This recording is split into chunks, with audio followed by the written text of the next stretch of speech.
Entonces es por eso que mi esposa y yo, con lo poco que hemos aprendido, con nuestro caminar, con nuestra poca experiencia que hemos tenido en la vida y con lo que hemos aprendido de la palabra de Dios, recomendamos que no hay que casarse solo por costumbre, sino que hay que casarse por convicción. Es decir, estar convencido de por qué me voy a casar por iglesia. Porque voy a tomar en cuenta a mi Creador, porque quiero que Dios bendiga nuestra unión, ¿sí? De un solo hombre y una sola mujer. Y además debe ser con preparación, ¿sí? Acuérdense bien, hay que casarse por convicción y con preparación. No hacerlo como muchos, como la mayoría, que se casan solamente por costumbre y sin preparación. Es por eso que después no funciona el matrimonio. ¿Sí se entiende hasta aquí? Bueno, vamos. Contiene otro capítulo que se titula Entrega Total. Vamos a reflexionar un poco de cómo es que el ser humano se relaciona, ¿sí? El ser humano, tanto hombre como mujer, vive 4 etapas. Primero, una etapa que se llama compañerismo, es decir, nos relacionamos en el trabajo, en la escuela, en el deporte o en otro lugar. Ahí nos hacemos compañeros y nos apoyamos unos a otros, ¿sí o no? Es así como nos relacionamos primeramente en una primera etapa, en donde hay mutuo respeto, en donde hay solidaridad, en donde no importa la creencia religiosa que tenga uno o sus ideas, total, somos compañeros en esa etapa, en el trabajo, en el deporte o en la escuela. Luego viene otra etapa que se llama amistad, ¿sí?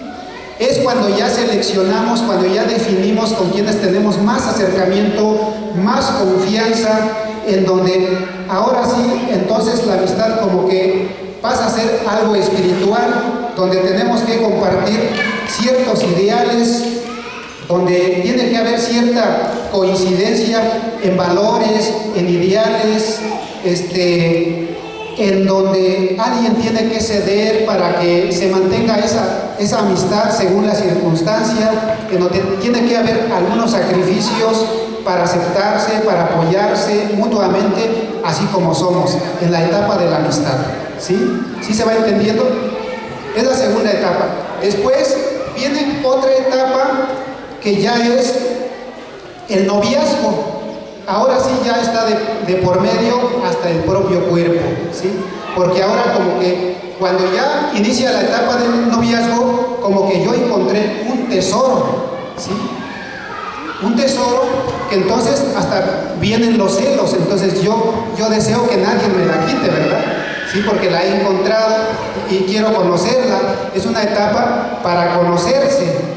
En la etapa del noviazgo ya es una etapa en donde va habiendo más acercamiento, donde les decía, dice aquí, a todo lo anterior se añade el aspecto físico, material, sexual. En realidad se trata de poner todo en común, hasta el propio cuerpo, las propias aspiraciones, el propio futuro, ¿sí? De aquí en el noviazgo, en esta etapa es donde ya se define si podemos llegar a otra etapa que ya sería el matrimonio, ¿sí? De aquí se pasa a la etapa del matrimonio. Entonces fíjense nada más cómo es el ser humano se relaciona primero mediante compañerismo, luego amistad, luego noviazgo y luego se llega ¿a dónde se llega? Al matrimonio, ¿sí? Bueno, pero al llegar al matrimonio hay un capítulo que explica en este folleto muy interesante, el camino del amor. Ahora, ¿qué entienden ustedes por amor? Porque muchos hablan del amor, pero cada quien lo entiende a su manera, ¿sí? Las canciones, las telenovelas, las películas nos hablan del amor, pero a su manera. Aquí necesitamos distinguir 2 tipos de amor. El falso amor. Dice aquí, amor falso. Para muchos el amor es pura pasión. Para satisfacerla no escatiman esfuerzo para coleccionar siempre nuevas experiencias sexuales, considerando el matrimonio como la tumba del amor. Las canciones, las películas, las telenovelas, ¿qué es lo que nos presenta? ¿Qué es lo que nos muestra? Falso amor.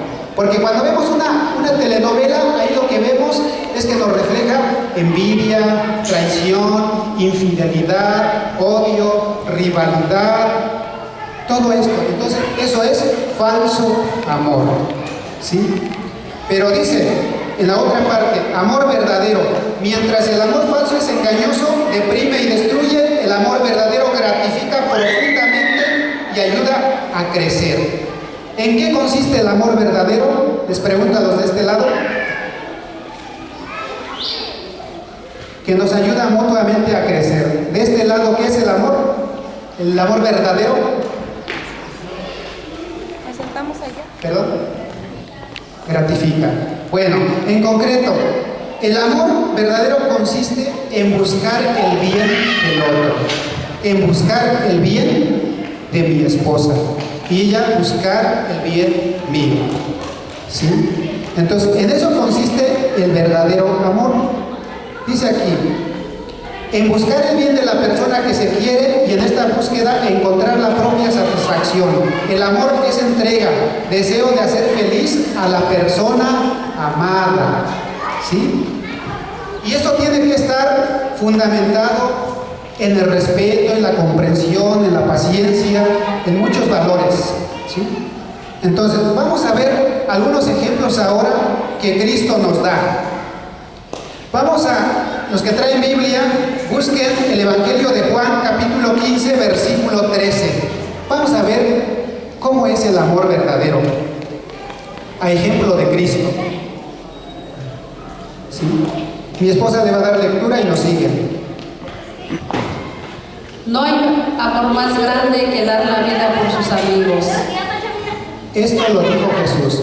No hay amor más grande que dar la vida por los amigos. Eso es precisamente lo que Cristo hizo por nosotros.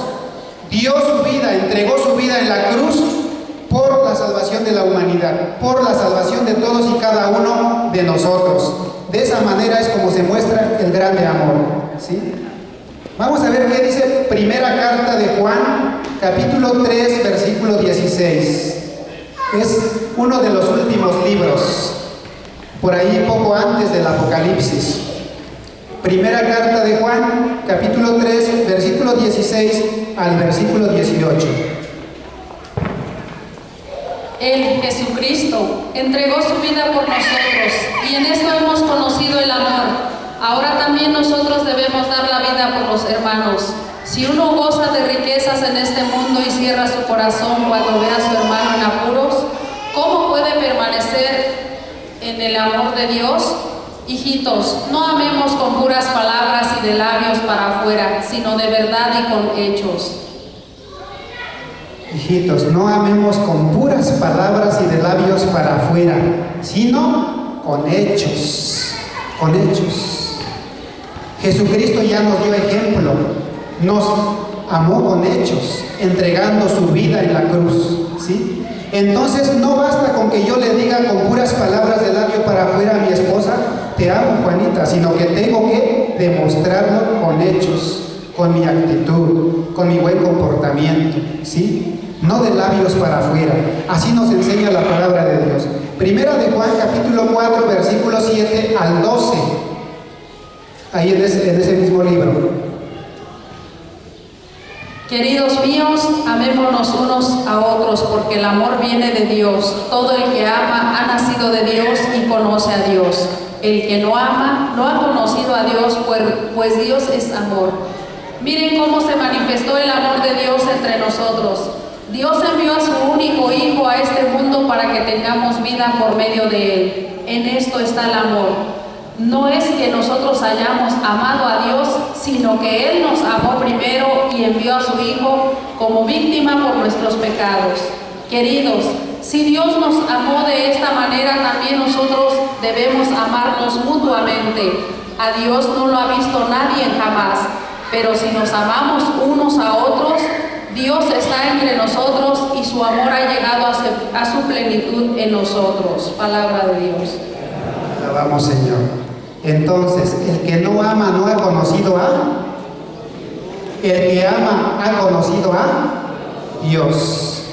Entonces, así nos dice la palabra de Dios, que a Dios nadie lo ha visto jamás, pero que si nos amamos unos a otros, Dios está en nosotros, ¿sí? Está muy claro la palabra de Dios. Primera de Juan, capítulo 4, versículos 19 al 21. Amémonos pues, ya que Él nos amó primero. Si uno dice yo amo a Dios y odia a su hermano, es un mentiroso. Si uno ama a su hermano, a quien ve, no puede amar a Dios a quien no ve, pues este es el mandamiento que recibimos de Él. El que ama a Dios, ame también a su hermano. Palabra de Dios. Te alabamos, Señor. Si uno dice yo amo a Dios, pero odia a su hermano, es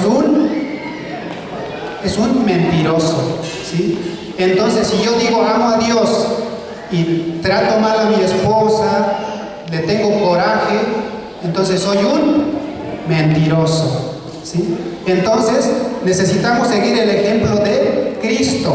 Como nos amó Cristo, debemos amar nosotros a los demás, y empezando por la esposa, empezando por el esposo, por los hijos, y luego con los compañeros en el trabajo, con los vecinos, compañeros en la escuela, según la circunstancia en que cada uno nos encontramos, ¿sí? Y para encontrarnos verdaderamente en el camino del amor, también necesitamos 4 etapas. Primero, se necesita conocimiento de la propia persona. Necesito conocerme a mí mismo, desde cómo funciona mi cuerpo, mi temperamento. Necesito conocerme, ¿sí? También necesito conocer a mi pareja, ¿sí? Se necesita conocimiento. Se necesita aceptación. Necesito aceptarme como soy, ¿sí? Con mis cualidades y con mis defectos, necesito aceptarme como soy. Necesito aceptar a mi pareja como es ella también, con sus virtudes y con sus defectos.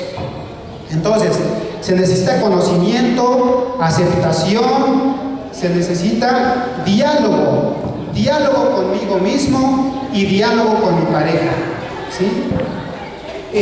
Tal vez yo puedo decirme a mí mismo, mirándome al espejo, mirándome en una fotografía: oye, Felipe, no me gusta como eres, como que eres muy lento para hacer las cosas, o como que cuando tú expones un tema duermes a la gente, no me gusta esto de ti. Entonces tengo que dialogar conmigo mismo, por ejemplo, ¿sí? Tengo que dialogar con mi esposa para decirle: sabes, mi esposa, te amo, te quiero, pero sabes, hay algo de ti que no me gusta. Necesito tener el valor de decirle. Entonces, diálogo con uno mismo y diálogo con la pareja. Es la tercera etapa. Acuérdense bien: conocimiento, aceptación, diálogo, y luego viene la cuarta etapa, que es respuesta, ¿sí? Una vez que he dialogado conmigo mismo, necesito darme una respuesta. Decir: Felipe, ok, tienes este defecto, tienes que hacer algo. Sí, voy a hacer algo para cambiar, ¿sí? Mi esposa me debe dar una respuesta, decir: bueno, pues trataré de cambiar, me esforzaré por cambiar en esto que a lo mejor no estoy bien, ¿sí? Entonces, son 4 etapas que necesitamos vivir, ¿sí? Conocimiento, aceptación, diálogo y respuesta consigo mismo y con la pareja, ¿sí? ¿Sí se entiende hasta aquí? Bueno, contiene otro capítulo, que es el capítulo 4, 2 en 1, ¿sí? Si alguien ya tiene este folleto, página 25, y si no, se lo recomendamos, se lo seguimos recomendando. Como ven, está muy interesante su contenido. Ahorita solo lo estoy explicando un poco a grandes rasgos, porque se lleva mucho tiempo para estudiar este folleto, que tiene un rico contenido, ¿sí? 2 en 1. Dice: unidos para siempre. Esto es el matrimonio, la unión definitiva de un hombre y una mujer que da origen a una familia, la célula fundamental de la iglesia y la sociedad. Nada de matrimonios entre personas del mismo sexo, ni divorcio, ni cosas por el estilo, ¿sí? El plan de Dios desde un principio de la creación para un matrimonio determinó que sería sería la unión de un solo hombre con una sola mujer, ¿sí? No hombre con hombre ni mujer con mujer, que eso es algo irracional que está fuera del plan de Dios. Un solo hombre y una sola mujer para poder dar origen a un nuevo núcleo familiar, ¿sí? Para dar origen a una nueva familia, ¿sí? Esta es la enseñanza que nos viene de la Biblia. Si ustedes son católicos y quieren casarse por la iglesia, tienen que estar bien conscientes de lo que están por hacer. Vamos a leer qué dice Mateo 19, el Evangelio de Mateo, capítulo 19, versículo 1 al 9. Vamos a ver ahí cómo es que cuando a Jesús en una ocasión le quieren poner una trampa y le preguntan que si está permitido que el hombre se separe, se divorcie, despida a su esposa, que porque antes Moisés permitió firmar un acta de divorcio, ¿sí? Mateo 19, 1 al 9. Después de terminar este discurso, Jesús partió de Galilea y llegó a las fronteras de Judea por la otra orilla del Jordán. También allí había mucha gente, vino a él y él lo sanó. Se le acercaron unos fariseos y lo pusieron a prueba con esta pregunta: ¿está permitido que un hombre divorciarse de su mujer por cualquier motivo? Jesús respondió: ¿no han leído que el Creador al principio los hizo hombre y mujer? Y dijo: el hombre dejará a su padre y a su madre y se unirá con su mujer y serán los dos una sola carne. De esa manera que ya no son dos, sino una sola carne. Pues bien, lo que Dios ha unido no lo separe el hombre. Los fariseos le preguntaron entonces. Estuvo muy claro, ¿verdad? Jesús repite, recalca lo que se dijo desde un principio. Por eso el hombre dejará a su padre y a su madre para unirse a su mujer. No dijo a sus mujeres, ¿sí? Está muy claro, ¿verdad? Para unirse a su mujer. Y formarán los dos una sola carne, o sea, un solo ser, una sola persona, ¿sí? Por eso mi esposa y yo ya no somos dos, somos uno, ¿sí? Y bueno, y Jesús explica, ¿sí? Dice: lo que Dios ha unido, que no lo separe el hombre. Por eso se dice en nuestra iglesia que el matrimonio es indisoluble, o sea que no se puede disolver, no se puede romper, no se puede separar, porque Cristo así lo enseñó: lo que Dios ha unido, que no lo separe el hombre. Por eso en nuestra iglesia no está permitido el divorcio. Ante la ley civil pueden manipular las leyes, puede haber dinero de por medio, lo pueden hacer a las buenas legalmente o a las malas, pero ante Dios no se puede. Lo que Dios ha unido, que no lo separe el hombre. Esta es la enseñanza de nuestra iglesia, esta es la enseñanza que Cristo nos da, ¿sí? Entonces vemos cómo está tan interesante este folleto. Capítulo 6, misma dignidad, ¿sí? Desde un principio Dios creó al hombre y a la mujer a su imagen y semejanza, los creó. Esto lo dice en Génesis 1, 26 al 28, ¿sí? Y en Génesis 2:15 dice que cuando Dios creó a nuestros primeros padres, Adán y Eva, los puso en el jardín del Edén para que lo cultivara y lo cuidara, ¿sí? Entonces, vamos a escuchar. Dios los bendijo diciéndoles: sean fecundos y multiplíquense, llenen la tierra y sométanla, tengan autoridad sobre los peces del mar, sobre las aves del cielo y sobre todo ser viviente que se mueve sobre la tierra. Dijo Dios: hoy les entrego para que se alimenten toda clase de plantas con semillas que hay sobre la tierra y toda clase de árboles frutales, a los animales salvajes, a las aves del cielo y a todos los seres vivientes que se mueven sobre la tierra, les doy pasto verde para que coman. Y así fue.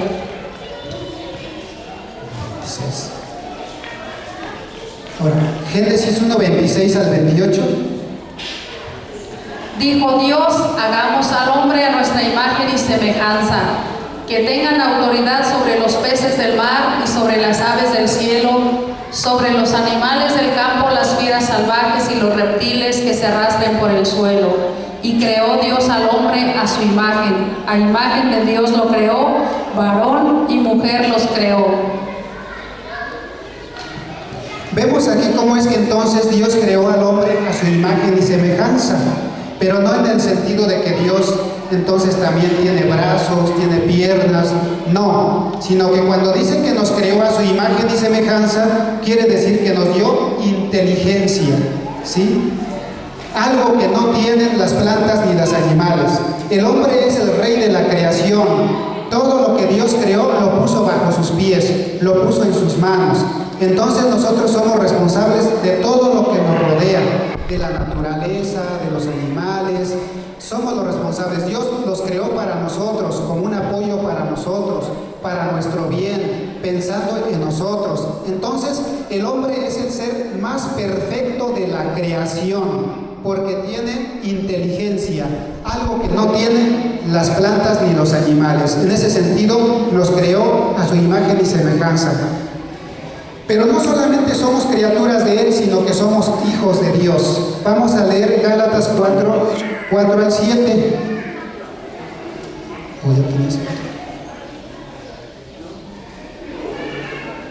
Busquen Gálatas, carta a los Gálatas, capítulo 4, versículo 4 al 7.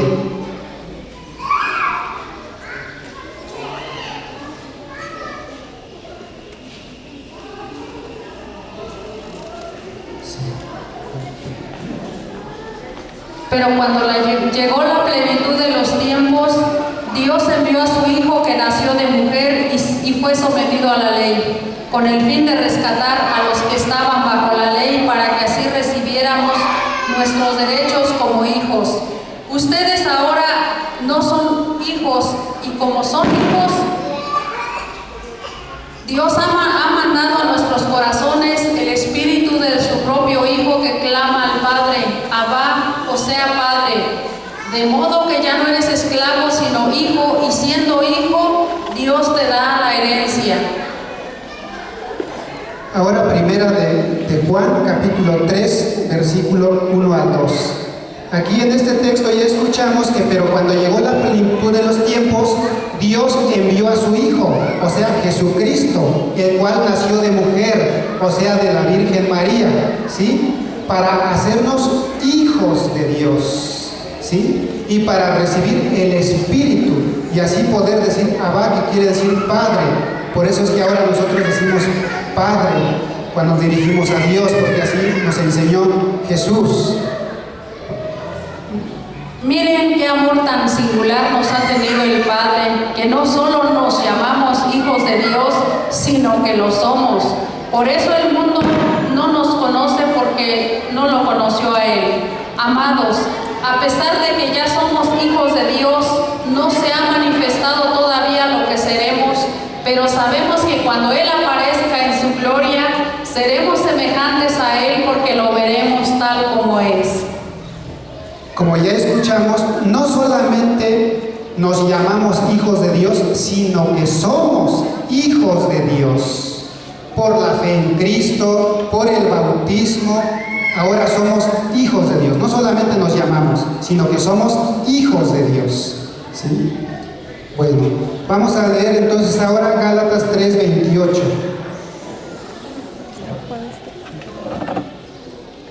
Aquí a lo que vamos a llegar a entender es de cómo es la dignidad de hombre y de mujer. Ya no hay diferencia entre judío y griego, entre esclavo y hombre libre. No se hace diferencia entre hombre y mujer, pues todos ustedes son uno solo en Cristo Jesús.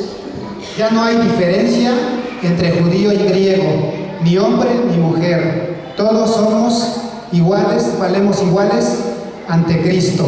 Así es que hombre y mujer, mujer y hombre tenemos la misma dignidad, ¿sí? Delante de Dios, valemos iguales, ¿sí? Entonces nadie es menos ni nadie es más. Hay otro capítulo, capítulo 7, que habla sobre papeles diferentes. Hay un texto de la Biblia, Primera de Corintios, capítulo 12, de cómo nos explica de cómo es la iglesia y nos pone un ejemplo como el cuerpo. Vamos a escuchar. Ahora, hermanos, les recordaré los siguientes respecto a los dones espirituales. Cuando aún eran paganos, se volvían frenéticos ante sus ídolos inertes. Ahora les digo que ninguno puede gritar, maldito sea Jesús, si el Espíritu es de Dios, y nadie puede decir Jesús es el Señor, sino con un Espíritu Santo. Hay diferentes dones espirituales, pero el Espíritu es el mismo. Hay diversos ministerios, pero el Señor es el mismo. Hay diversidad de obras, pero es el mismo Dios quien obra en todos. La manifestación del Espíritu que a cada uno se le da es para provecho común. A uno se le da por el Espíritu palabra de sabiduría, a otro palabra de conocimiento según el mismo Espíritu, a otro el don de la fe por el Espíritu, a otro el don de hacer curaciones por el único Espíritu, a otro poder de hacer milagros, a otro profecía, a otro reconocimiento de lo que viene del bueno y del mal espíritu, a otro hablar en lenguas, a otro interpretar lo que se dijo en lenguas, y todo esto es obra del mismo y único Espíritu que da a cada uno como quiere. Palabra de Dios. Las partes del cuerpo son muchas, pero el cuerpo es uno. Por muchas que sean las partes, todas forman un solo cuerpo. Así también Cristo. Hemos sido bautizados en el único Espíritu para que formáramos un solo cuerpo, ya fuéramos judíos o griegos, esclavos o libres. Y todo hemos bebido del único Espíritu. Un solo miembro no basta para formar un cuerpo, sino que hacen falta muchos. Supongan que diga el pie, no soy mano y por lo tanto yo no soy del cuerpo. No por eso deja de ser parte del cuerpo, o cambien que la oreja diga, ya que soy ojo, no soy del cuerpo. Tampoco por eso deja de ser parte del cuerpo. Si todo el cuerpo fuera ojo, ¿cómo podríamos oír? Y si todo el cuerpo fuera oído, ¿cómo podríamos oler? Dios ha dispuesto los diversos miembros colocando cada uno en el cuerpo como ha querido.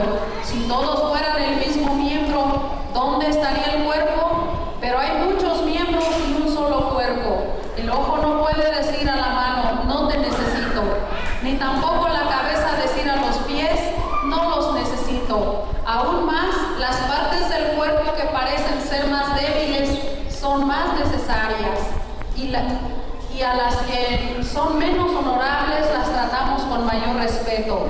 Cubrimos con más cuidado los que son menos presentables, mientras que otras más nobles no lo necesitan.